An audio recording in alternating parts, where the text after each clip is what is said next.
I'm Jean Fritz, and the story I am about to read you is called What's the Big Idea, Ben Franklin? The illustrations are by Margot Tomes. In 1706, Boston was so new that its streets were still being named. For 5 years the town officials had been thinking up names, and they hadn't finished yet.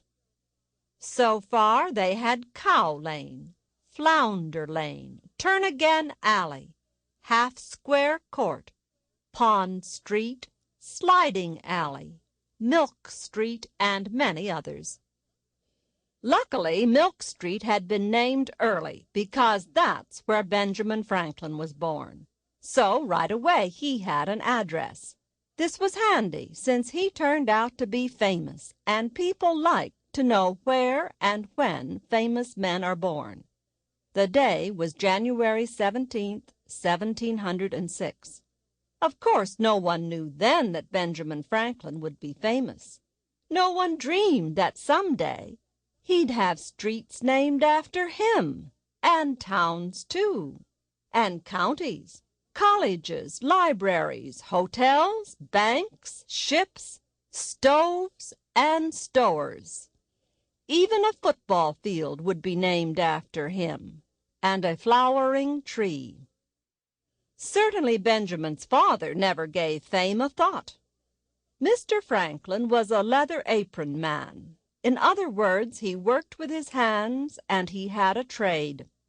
Carpenters, shoemakers, silversmiths, blacksmiths, all such men were called leather aprons because they wore leather aprons when they worked.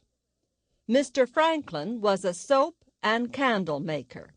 His brothers were leather apron men, and his sons would be leather apron men. That was generally the way it was in those days. When Benjamin was born, his oldest brother Samuel was already a blacksmith. The oldest son in the Franklin family was always a blacksmith. Benjamin's brother James would be a printer. 3 other brothers would be trained for the candle and soap business. The remaining 4 brothers died young. 2 died as babies, and Josiah and Ebenezer were drowned. Josiah ran away from home and was drowned at sea. 16-month-old Ebenezer ran away from his mother and was drowned in a tub of his father's soap suds.